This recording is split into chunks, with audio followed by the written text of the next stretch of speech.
What's going on, guys? Welcome back to the page. Today we're looking at technical analysis on the SPY, the QQ, crude oil futures, Bitcoin, tickers within the SPY and the QQ. Not only that, but look at some economic data and some news events that could possibly affect our trades here in the near future. So first of all, let's go ahead and look at the S&P 500. As many people probably already have drawn, we have this downward sloping trend line on the top as well as the bottom, creating this wedge pattern, a falling wedge that is. And it's a bullish pattern. However, due to the macro environment, it doesn't seem too bullish, but we could get a bear market rally. I also had this trend line drawn down the middle in order to give me a point in order to buy. To get out of my long positions or my short positions, just because it doesn't always reach the bottom or top of the trend line. As you can see, it hasn't happened in the past before for certainty. Alrighty, so first of all, we're hitting this 390-ish level on the SPY, and it looks like it's setting in a double top formation at the moment. There hasn't been too much evidence to make this move to the upside seem convincing, just considering the fact that it's been on decreasing volume ever since it's hit its lows. There hasn't been too significant of a move except for probably this day. That would probably give us the hint that the rest of it could happen, as it's a doji candle that was a trend reversal candle and also happened down in the middle. However, now that we're getting to the top of the range, it doesn't look too convincing. But if we were to break that level with some nice volume, the next area to watch is this trend line and really this gap fill. And gaps do act as support and resistance. Normally, they do get filled, but again, support and resistance. So watch this 396-ish level all the way up to 401, as that gap could act as resistance. Not only that, but it's a confluence with the trend line. And if we also look at some of the indicators that we got, the standard deviation channel, the one deviation also falls within the gap. So that could also act as resistance. We're currently in no man's land at the moment, so I wouldn't necessarily be too inclined to go short or long based off of this indicator. Another thing we could look at is the anchor VWAP and its deviations. I have it pinpointed to the highest point that it hit, which was the 4th of January this year, and basically to see where we could see it go in the future. And currently, the -1 deviations could act as resistance as we head up into this gap as well if we were to go to the upside. So something else to keep in mind. So basically, be careful when we hit this gap, or if we were to hit this gap. There's a possibility that we could head to the downside as the volume is weakening and we have some data that could possibly send us to the downside. Another thing to keep in mind is the RSI. RSI is relatively neutral, just looking at the value that it's currently at. It's currently sitting at what? Like a 50 reading, which is like almost dead ass in the middle. But there is this resistance line on it that we could hit and we could possibly bounce to the downside on. So that's something else to be mindful of if you're trying to get into a position to either support or negate your thesis. Another thing and the last thing indicator that we'll look at is the Bollinger Bands. Currently, they're contracting like crazy, giving us a hint that there could be an explosive move coming this week. And that basically is in confluence with all the data that's coming out, whether it be the CPI data, whether it be the PPI data that's coming out on Friday, whether it be earnings reports, and also different lawsuits that are happening, which I'll get to here in a little bit. Same thing is true for the QQ. QQ actually broke out on the RSI, not only that, but also broke out of the trend. And the same thing is true on the deviations as well, except for the deviation channel. So if we were to look at this and we're looking at the first deviation, it actually hit the first deviation as a resistance. As you can see, it was in confluence with the gap as well as this resistance level, double top. I'd feel more inclined to go short on the QQ than on the SPY, just based off of some of these indicators and these confluences. And if we look at the deviations, if we were to break through this gap, ultimately head higher on this resistance level, the next area I don't want to watch is this 303.50-ish level, as there is supply there from when we were chopping over here, as well as the resistance. As you can see, it held up pretty well over here as well as this first deviation that could be heading down. And if we were to look at the standard deviation channel, the second deviation, it's a little bit higher than that level, so it might not be as relevant and within all of this, as you can see. But again, if we look at the Bollinger Bands, so let me go ahead and cancel this indicator real quick. Look at the Bollinger Bands. It also is contracting like crazy, giving us a hint that we could see a very explosive move here in the near future. So be mindful of that, guys. Also, the reason why the SPY is not performing as well as the QQ is considering the fact that on the 1 week relative basis, so this past week basically, the S&P 500 is split up into different sectors. It's not just technology, and the QQ is all technology. So technology was one of the best performing sectors, and the SPY averages is averaged within all these sectors together, even the lagging ones like energy and basic materials and utilities. That's why it hasn't necessarily broke out of its trend yet, and while QQ has. Something else we keep in mind is that currently on futures of the NASDAQ, we're hitting this third point as resistance. This possibly could be the next trend line that we could draw if this is to head to the downside. So it's letting us know that we could possibly get a gap down pre-market on tomorrow or Monday, that is. Another thing we look at is the value line geometric index.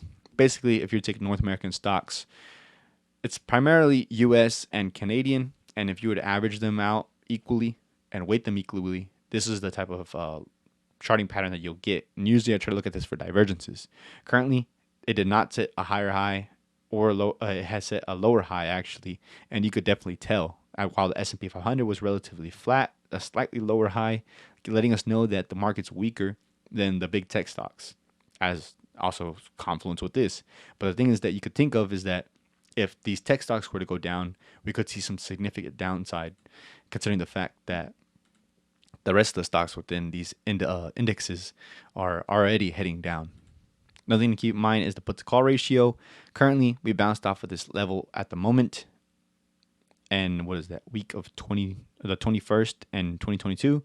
There's been times when we've seen some massive ass rallies on this to the upside. And on those rallies, we've seen some decreases on the S&P 500. So if you were to try to play a short position, this might add to your thesis. As you can see, sometimes it didn't necessarily call the top, but it was near the top. And what happened afterwards was ultimate downside selling. So that's something to keep in mind, guys. Another thing to keep in mind is the VIX. This is also could possibly help your bullish thesis. The VIX actually broke this trend line that I had plotted. This is a daily time frame on the VIX. This VIX is the red line. As you can see, it was bounced off of this yellowish line. I'll highlight it real quick and I'll actually make it a bigger font so you can see it multiple times. 1, 2, 3. And on the fourth try, it actually broke to the downside, which was actually Friday in which it broke down. And if I don't think it's going to head all the way down here without some type of pullback. But that's something to keep in mind. It broke on the VIX, and usually the VIX is the inverse of the SPY. So if it's heading to the downside, more than likely the SPY is going to be heading to the upside. So that's something to keep in mind. And it has marked bottoms and tops in the past. So each time it hits this trend line, it's marked the top, and right here, whenever it hit the top of the trend line, it hit the bottom, basically. Over here, hit the trend line once again, the top, relative bottom, not the exact bottom. And when it hit the trend line right here, could this possibly be a top and just be a false breakout? Who knows? We'll see this week. So if we look at the actual tickers within the indices, we can see that a lot of the big tech names actually broke out of their trend lines. It's the upper trend line. However, they're currently hitting resistance. So the 147-ish level on Apple is a big resistance level, but if we were to break that, the 150 would be even stronger resistance level, as it's touched it many times in the past. And really ever since, 2021? Or that's a whole ass year ago, basically. And it's tagged it multiple times. So this is going to be heavy resistance. We're more likely to get a pullback off of this if we were to get a sustained rally, regardless, just so the move to the upside could get a breather, because things don't only go straight up. Not only that, on Microsoft, we're currently hitting this supply area as it's been hit this in the wick to this in the past. It had turbulence right here. What was that? Late May, early June, and we're currently hitting it once again, possibly a double top at that same area. Amazon, not the same story. It's actually barely broke out on Thursday and Friday, and it's currently hitting that 115, 116-ish level that's acting as resistance, possibly a double top. But if we were to hit to the downside, that 100 level would definitely be an area to watch, as it has served as support in the past, and pretty strong support. So watch that for a possible bounce. Tesla is actually performing one of the best performers out of all of them. It actually created a higher high on Friday/Thursday, as you can see, and it closed outside of this trend line that I had drawn. It had waked up higher, but ultimately did pull back.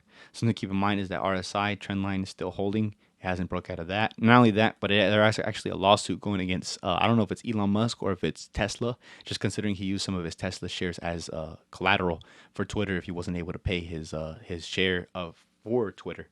But that's something to keep in mind. We could gap down because of that, especially on Tesla. And since Tesla is a heavy hitter in the QQQ as well as SPY, we could see a gap down. Crude oil futures. I had this trend line drawn. Ultimately, this last time on the 5th of July, we actually broke underneath it and we're retesting it. It's called a breakout retest, and this could be bearish. So be mindful of that.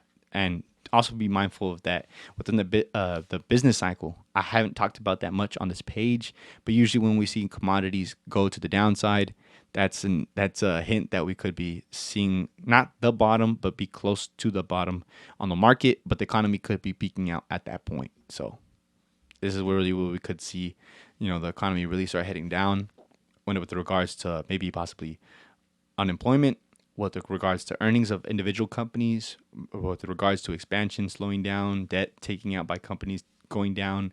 I mean, it makes sense considering the Fed has been tightening, but that's something else to keep in mind, just considering the fact that the way stocks have been behaving, bonds have been behaving, as well as commodities. Another thing to look at is Bitcoin. We're currently bouncing off of this, creating a higher high and a higher low. And who knows where we might actually stop on this. Will we come all the way down to the trend line? If that is true, we'll hit around the 20,000-ish area and maybe possibly a little bit lower toward the mid to higher 19,000s. And each time we had a formation like this after a big sell-off, it's been a bear flag. So be mindful of that, guys. And don't try to fight the trend, and just have a plan, because I'm personally long over time on Bitcoin, but at the moment it feels a little bit more bearish than bullish.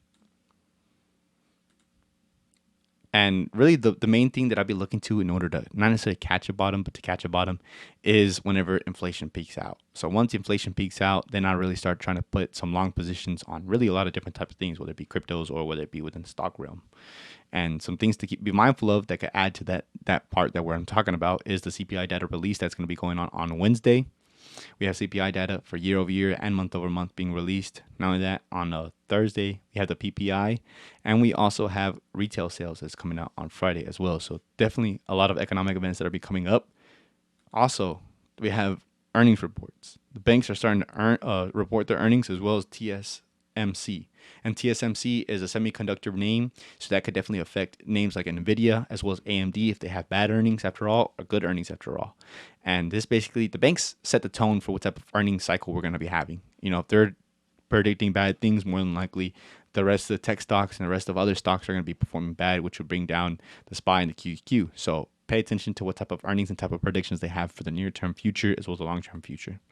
And something else that was interesting that I want to point out, I saw this on YouTube, I also saw this on Instagram by other people who had posted it, is that a recession is no longer defined by two negative quarters of GDP growth, so negative GDP growth for 2 consecutive quarters.